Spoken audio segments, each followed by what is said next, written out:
Allez, moi, c'est pas compliqué. J'ai des questions qui sont très transverses pour vous hein, sur le budget.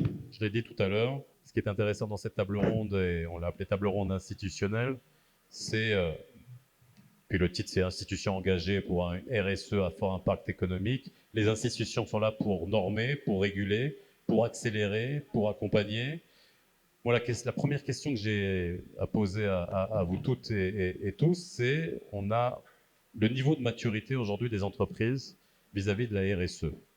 Est-ce que vous pouvez nous donner aujourd'hui un ressenti, alors que ce soit un ressenti, que ce soit une perception, que ce soit sur la base aussi de constatations, on va dire factuelles, du niveau de maturité de la RSE. On est passé d'une époque où on avait du greenwashing, on pourrait même parler de RSE washing qui était fait juste pour faire plaisir, à la véritable intégration de la RSE avec, et j'ai dit encore une fois en introduction, il y a beaucoup de méta-études qui, vous savez, qui compilent des centaines de données à travers le monde pour essayer de voir l'impact. On a bien compris que des entreprises qui adoptent la RSE, ESG, de bonnes règles de ESG, avaient des performances durables, avaient aussi moins de turnover, pouvaient fidéliser leurs collaborateurs, leurs collaboratrices.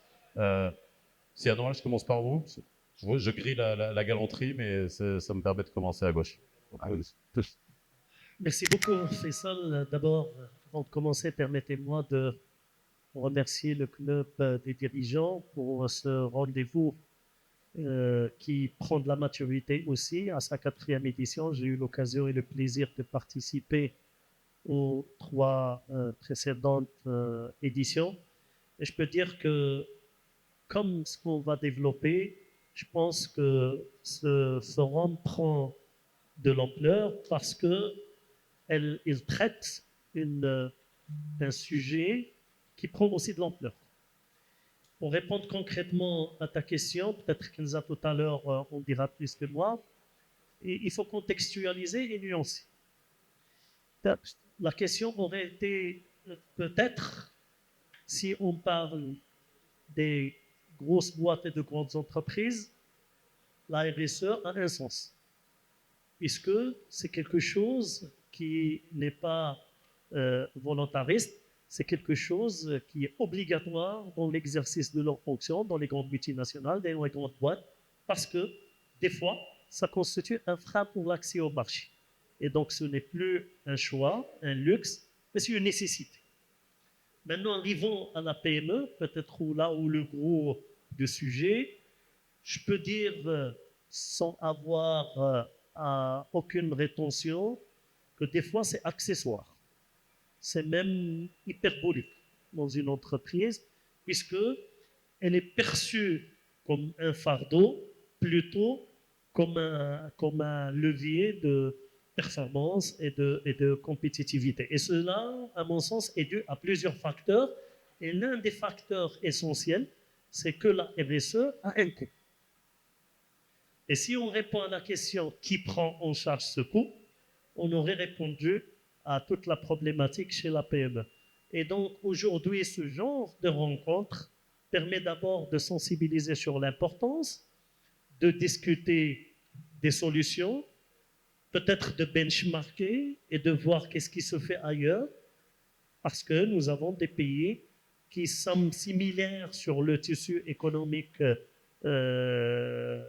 d'une manière générale, et avec des pays similaires aux nôtres, où 98% sont des PME, il y a aujourd'hui des success stories et des initiatives qui ont fait que des PME ont réussi à, à adopter ces concepts, ont réussi à faire de la RSE une de leurs priorités avec tout un accompagnement public-privé et une démarche aussi de parrainage qui permettra à des petites PME de pouvoir se lancer sans autant avoir toujours cette quiétude et cette peur.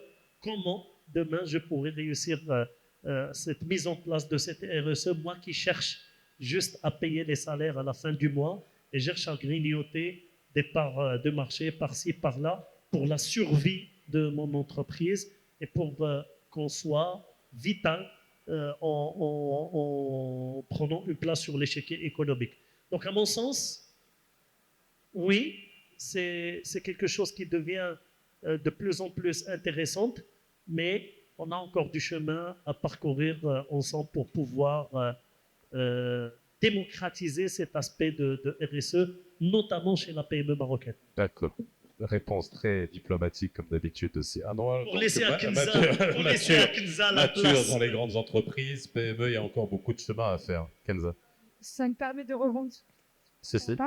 Si vous m'entendez, je suis très contente de rebondir sur ce qu'a dit Il n'est pas très fort, on va peut-être essayer l'autre. Voilà, ça serait dommage de ne pas vous entendre. Parce qu'on a une partie du discours en commun. Donc effectivement, le grand sujet qui se pose, c'est comment avoir d'un côté des grandes entreprises qui sont aujourd'hui face à des problématiques de réglementation de marché où la RSE doit être un pilier de leur politique interne, et des PME qui sont très loin de ces problématiques, qui n'ont pas forcément de sujets de financement ou d'accès à des marchés européens ou autres qui nécessitent ce genre de démarche. Il faut qu'on replonge 20 ans si on replonge 20 ans en arrière, la problématique, elle était la même pour les grandes entreprises. Donc le chemin qui a été fait est très long. Il y a 20 ans en arrière, on voulait juste déjà qu'on déclare les employés à la CNSE. Non, mais on vient de là quand même. Et déjà il y a 20 ans, donc quand la CGEM a mis en place le label RSE, on parlait encore très peu de RSE au Maroc. Et le label qui a été créé à l'époque a permis d'avoir un effet un peu d'entraînement, de sensibilisation et de structurer la démarche de grands groupes qui eux-mêmes à l'époque n'avaient pas de problématique RSE. On était la première confédération à l'échelle de la région MENA à avoir mis en place ce label. Et donc ce label-là, aujourd'hui, c'est 150 entreprises. Donc évidemment, on parle des grandes. Et ce que j'allais dire, évidemment, on parle de grandes entreprises, donc ça a déjà le mérite d'être là. Et en fait, le rôle aussi de ces grandes entreprises, c'est de faire cascader cette démarche auprès de leur écosystème et de tirer tout l'écosystème vers le haut. Il y a un sujet aussi au niveau des labels PME. Donc ça, c'est un deuxième label qui a été lancé par la CGM en 2025, qui va être opérationnalisé en 2026 et qui consiste à avoir des règles qui soient beaucoup plus souples pour les PME pour qu'elles puissent elles-mêmes intégrer cette démarche. Et c'est pas automatiquement dire ok, on est bon, c'est quelle est la marche à suivre pour pouvoir avoir un effet d'entraînement et se lancer dans une démarche RSE. Donc c'est vraiment les accompagner, sensibiliser, donner des outils, des référentiels qui vont les aider là-dessus. Et évidemment, le plus important, ça va être quels sont les bénéfices qu'ils vont pouvoir en tirer, avec notamment Maroc PME. Donc je réitère mon invitation à Anouar pour travailler ensemble sur ce sujet, pour qu'ils aient une incentive à entreprendre ce genre de démarche. Et c'est ça qui fera, je pense, la différence. L'idée, effectivement, du label PME qu'on a signé avec la CGM, c'est de pouvoir donner un avant-goût. Il faut déjà onboarder les gens et pouvoir les embarquer dans un process de sensibilisation, dans un process peut-être d'accompagnement ou de formation. On ne peut pas aller demander à une petite PME qui est en train de survivre et de galérer, surtout avec tout ce qui se passe dans la conjoncture, je dirais, économique, de pouvoir commencer à parler d'un concept RSE. Et à côté, nous avons une pénurie de matières premières, nous avons un détroit qui est fermé, nous avons un problème d'inflation énorme. Et donc l'idée, c'est de pouvoir donner appétit à cette PME, de pouvoir tout à l'heure, dans les visites des stands, vous avez posé une question, mais très innocente, à un certificateur de la place.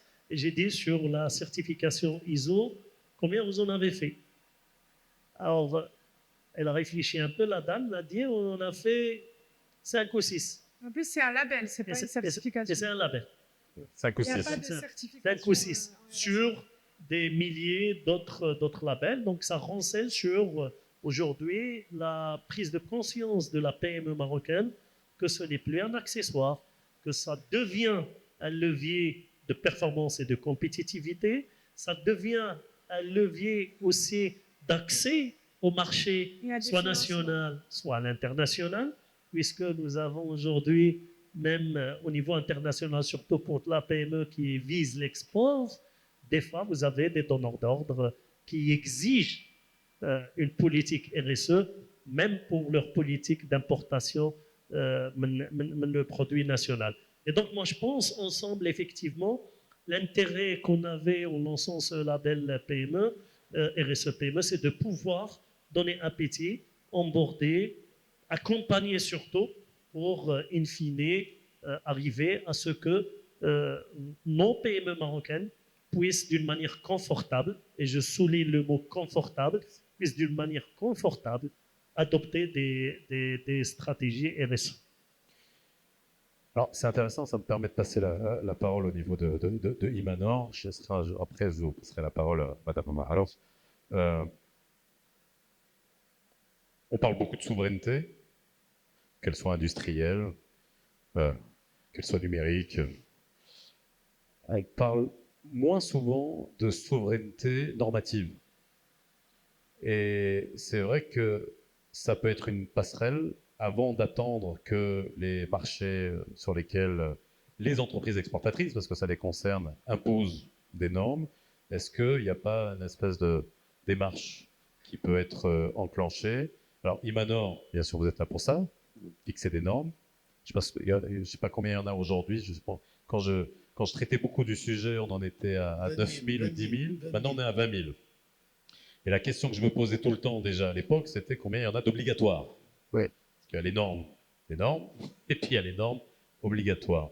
Est-ce qu'aujourd'hui, il y a une démarche pour qu'on puisse, on va dire, augmenter cette liste de normes obligatoires de manière progressive pour que le passage d'une entreprise qui demain veut exporter ne soit pas aussi prise de court et choquée parce qu'elle aura déjà fait tout le travail à la base?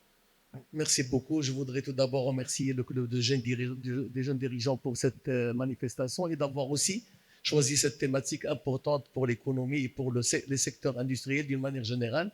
Avant de répondre à votre question, vous avez bien fait de citer le nombre de normes, parce qu'aujourd'hui, on a l'impression que la RSE, c'est un référentiel, répondre à un questionnaire, donner des intentions, et vous auriez une reconnaissance du label. La RSE, tout d'abord, on parle RSE et RSO. Donc, c'est une responsabilité sociétale des organisations. Elle concerne en premier lieu l'entreprise, mais toute organisation, qu'elle soit entreprise ou non, elle est concernée. Et la RSO, c'est une démarche pour contribuer au développement durable. Parce que la RSO a une définition, a une norme aussi, parce qu'il y avait beaucoup d'initiatives qui mettaient l'entreprise en difficulté. L'entreprise qui avait des affaires avec plusieurs pays, avec plusieurs donneurs d'ordre, était obligée de s'organiser par rapport aux différents marchés. Donc, l'ISO, qui est l'organisme international de normalisation, a harmonisé les différentes initiatives pour sortir en 2010 avec une norme internationale ISO 26000 sur la responsabilité sociétale des organisations. CSR, Corporate Social Responsibility, pour aller plus loin qu'une simple exigence sociale pour parler au sociétal.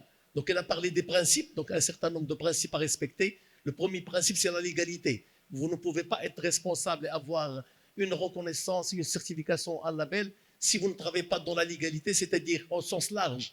Légalité, environnement, santé, sécurité au travail, droit des affaires, fiscalité, pour pouvoir être éligible à toute démarche demandée par le marché. Deuxièmement, elle a fixé ce qu'on appelle les questions centrales, c'est-à-dire, voilà en quoi consiste la responsabilité sociétale. Ce n'est pas la philanthropie, ce n'est pas le fait d'apporter de l'aide qui va assurer la durabilité d'une organisation, mais un peu du tout. Donc la gouvernance, les conditions sociales, l'environnement, les consommateurs, la loyauté des pratiques, l'ancrage sociétal. Donc un certain nombre de questions centrales qui sont aussi organisées par domaine d'action. Vous devez aborder pour chaque question centrale un certain domaine d'action pour pouvoir dire que vous êtes effectivement sociétalement responsable. Et elle a complété par comment intégrer cette responsabilité dans l'organisation de l'entreprise. Ce n'est pas l'effet de mode. On risque d'être porté par c'est-à-dire par l'obligation de communiquer vis-à-vis du public sur une performance sociétale qui n'est pas acquise en réalité, parce que la norme vous demande, ou toute démarche de sociétale vous demande d'intégrer cette démarche dans votre organisation. Ça devient du quotidien et non pas uniquement une occasion pour être audité et évalué. Et la norme aussi, c'est déclaré qu'elle n'est pas certifiable. Donc, il n'y a pas, c'est un cadre qui vous donne une idée pour communiquer avec vos parties prenantes.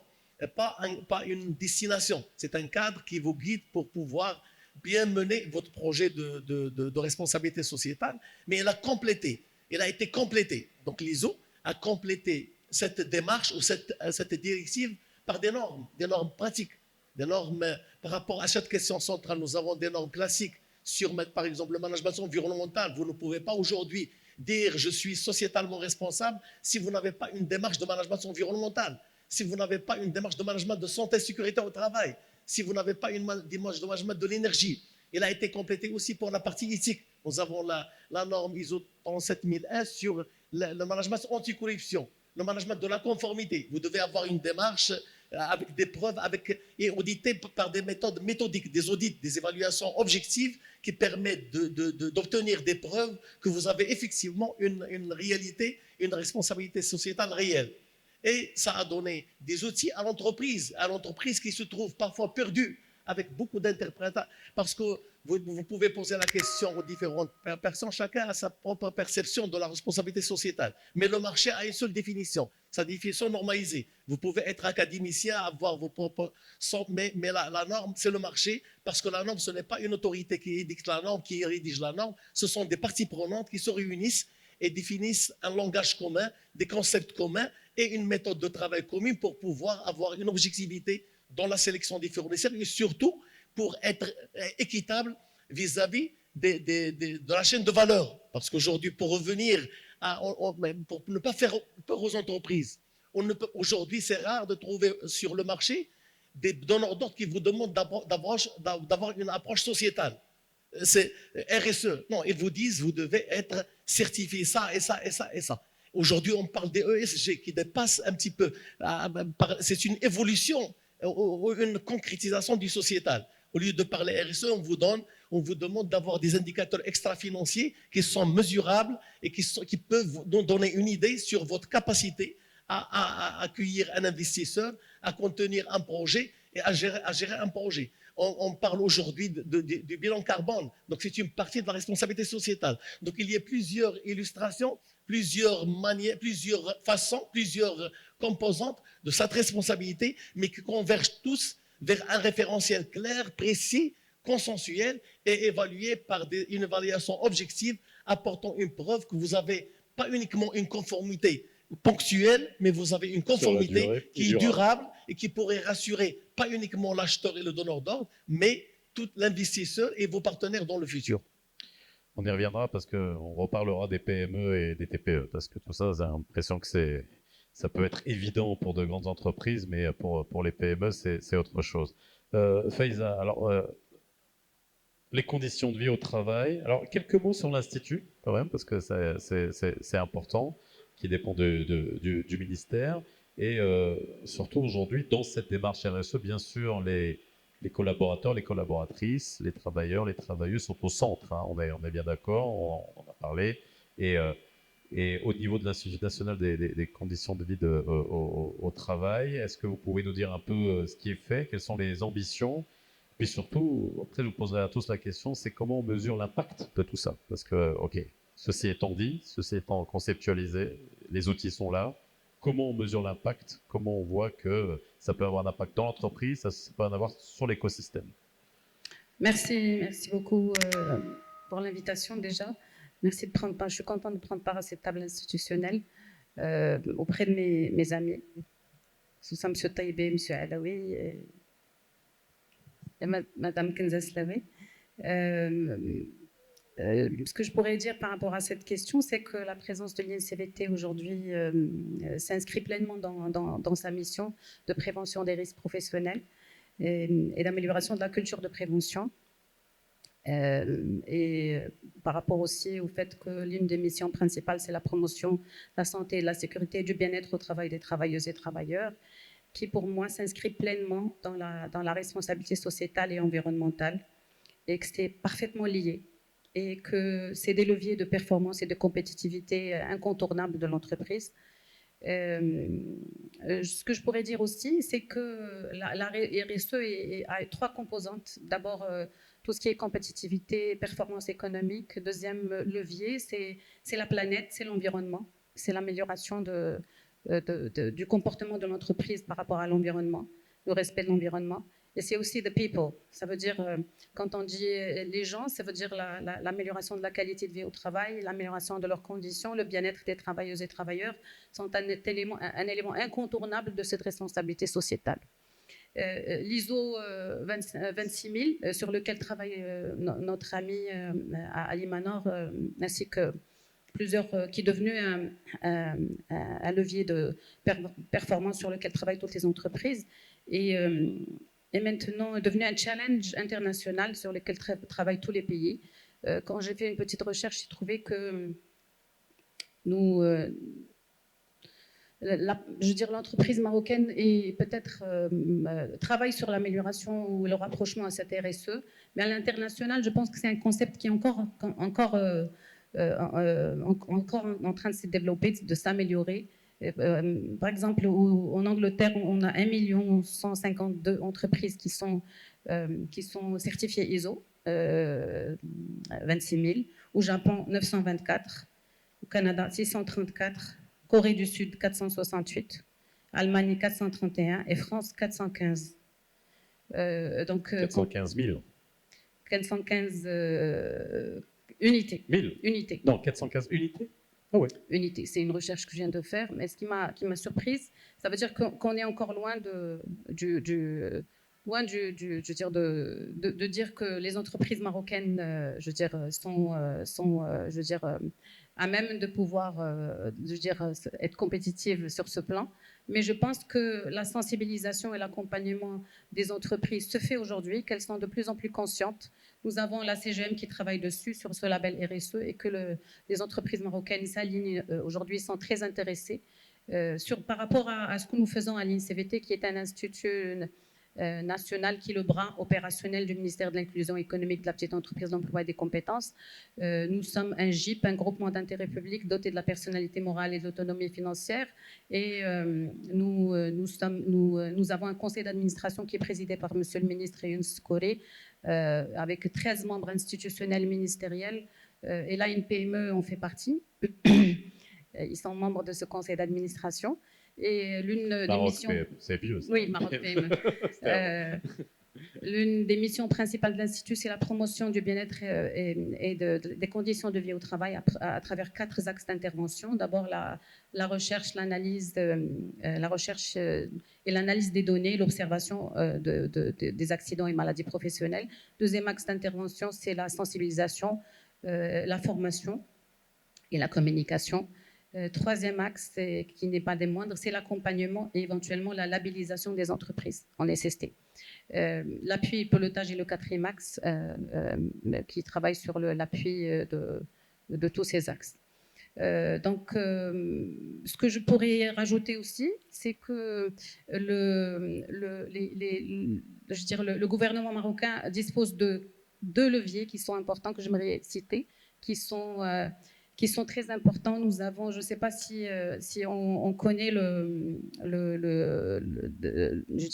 si on est informé par rapport au fait que la Constitution marocaine a consacré le droit à la santé au travail comme un droit fondamental. Deuxièmement, le Maroc a ratifié la Convention 187 de l'OIT sur la SST. Ça veut dire que le Maroc a des engagements internationaux vis-à-vis de la santé et la sécurité au travail. Ce qui a créé un impetus, si on veut, ou un challenge assez important qui a fait que nous avons des engagements qui ont fait que le ministère de l'Inclusion économique a mis en place une politique, un programme national en SST, et que nous sommes dans les axes d'intervention de l'Institut, prennent en charge plus de 50% de ce programme national. Et nous avons aussi l'une des conventions qu'on vient de signer s'intéresse à l'observation et l'analyse des données et la recherche scientifique, qui va nous permettre de se doter de données et de data, chose qui est rare aujourd'hui, qui est une denrée un peu rare. C'est les statistiques en SST que réclament toutes les entreprises. Toutes les entreprises demandent à ce qu'on mette à leur disposition des données qui permettront éventuellement à l'entreprise de comprendre ce qui se passe au niveau du secteur économique par rapport aux accidents et maladies professionnelles.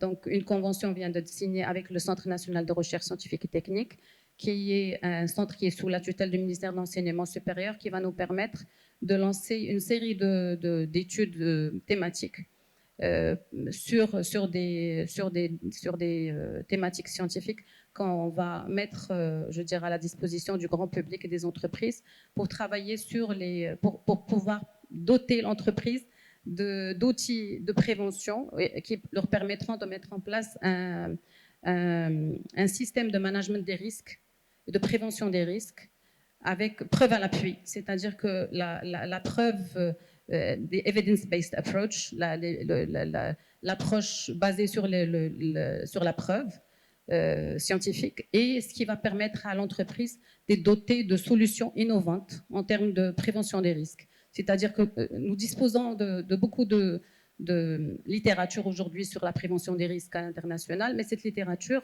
n'est pas contextualisée, ne nous permet pas de connaître le contexte marocain par rapport à la réalité de ce qui se passe dans les secteurs économiques. Donc on va essayer d'adapter ces solutions au contexte marocain en essayant de doter l'entreprise de certaines solutions pratiques qui leur permettront d'améliorer leur système de management de risque ou de le créer s'ils n'en disposent pas. Ceci va nous permettre aussi de rehausser la culture de prévention au niveau de l'entreprise pour atteindre les niveaux internationaux, pourquoi pas atteindre le niveau de l'ISO 45001 et être éventuellement, après l'obtention du label SST qu'on a signé conjointement avec l'Imanor, pouvoir être labellisé 45001 par la suite, pourquoi pas. Mais le label national déjà sur lequel on va travailler, moi et mon ami le directeur de l'Imanor, M. Taïbi, va nous permettre d'asseoir les fondements des pratiques et des processus que l'entreprise dont elle doit disposer et qu'elle doit mettre en place au niveau de son entreprise afin d'avoir une cartographie des risques déjà, identifier les risques inhérents à ces pratiques de tous les jours et se doter des solutions, good practices ou les bonnes pratiques ou des